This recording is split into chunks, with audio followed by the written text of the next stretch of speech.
اگر رمضان کی فضیلت اگر بندوں کو معلوم ہو جائے گا تو سارے بندے دعا کریں گے کہ سارا سال رمضان کا مہینہ رہے. یہ رمضان کی فضیلت ہے.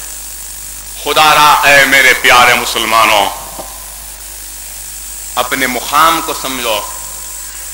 اس ماہ رمضان میں عبادت کرو، اپنے روٹھے ہوئے خدا کو مناؤ.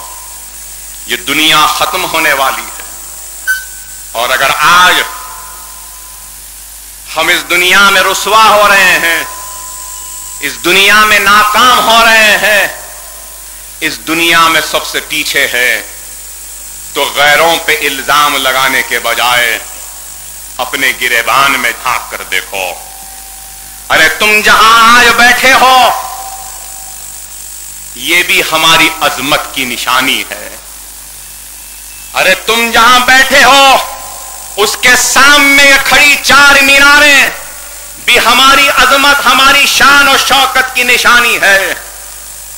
ارے اس ملک میں ہم نے حکمرانی کی تو اس ملک کے چپے چپے پہ ہماری عظمت کی نشانیاں موجود ہیں.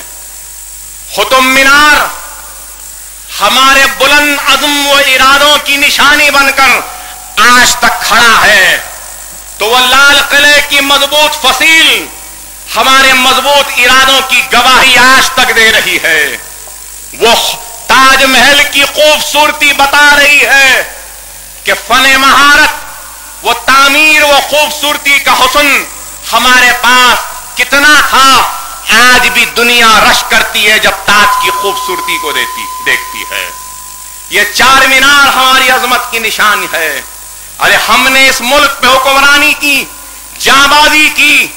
1000 برس تک اس ملک کا چپا چپا ہمارے اشاروں کا محتاج تھا، اور آج ہماری حکومت چلے گئی، ہمارا تخت چلا گیا، ہمارا تاج چلا گیا، ہماری شان چلے گئی، ہماری شوکت چلے گئی، ہماری عظمت چلے گئی، ہمارے محلات ویران ہو گئے، ہماری جاگیریں لٹ گئی، ہماری نوابی چلی گئی. تو خدا کی قسم صرف ہماری غفلت کی وجہ سے اور اللہ کی بارگاہ سے ہمارے سروں کے ہٹنے کا نتیجہ ہے کہ اللہ نے اس ملک میں ہم کو غلاموں سے بدتر زندگی گزارنے پہ مجبور کر دیا. ارے اگر یہ ہماری عظمت، ہماری شان اور شوکت کی نشانیاں ہیں تو آنکھ بھر آتی ہے، آنکھ بھر آتی ہے جب ہم دیکھتے ہیں کہ اسی قطب مینار کے دامن میں بیٹھ کر مانگنے والا بھی مسلمان ہوتا ہے، تو جامع مسجد کی سیڑھیوں پر مانگنے والا بھی مسلمان ہے، لال قلعے پر بھی مانگنے والا مسلمان ہے، تاج محل کے پاس بھی کھڑے ہو کے مانگنے والا بھی مسلمان ہے. کبھی ہم نے اس ملک کو دیا تھا، حکمرانی کی تھی، آج ہم مانگنے پہ آئے تو کیوں آئے؟ اس وجہ سے آئے کہ معاف کرنا، رمضان کی فرائض میں، ذمہ داریوں میں ایک بہت بڑی ذمہ داری ہے زکوٰۃ کا نکالنا. ہم زکوٰۃ نہیں نکالتے. ارے اللہ نے اگر دولت مند کو دولت دی ہے تو اے دولت مند یاد رکھ، تیرے پاس جو دولت ہے وہ تیری نہیں ہے، وہ غریب کا حق ہے. اگر تو نہیں دے گا زکوٰۃ کی شکل میں اس غریب کو اس کا حق، تو اللہ کے سامنے تجھ کو جواب دینا ہوگا اور جہنم کی آگ میں تجھ کو جلنا پڑے گا.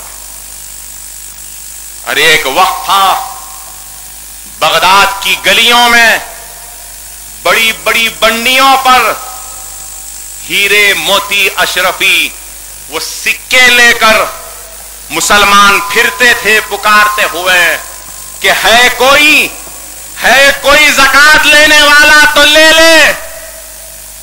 تو کوئی زکوٰۃ لینے والا نہیں تھا.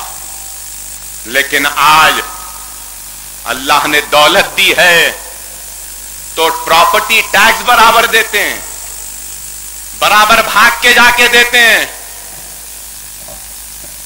حکومت کا ٹیکس دیتے ہیں برابر، نہیں تو جیل میں جائیں گے. ارے اللہ کا ٹیکس دینے کی فکر نہیں، ارے میں کہوں گا کہ شہر حیدرآباد کے سارے دولت مند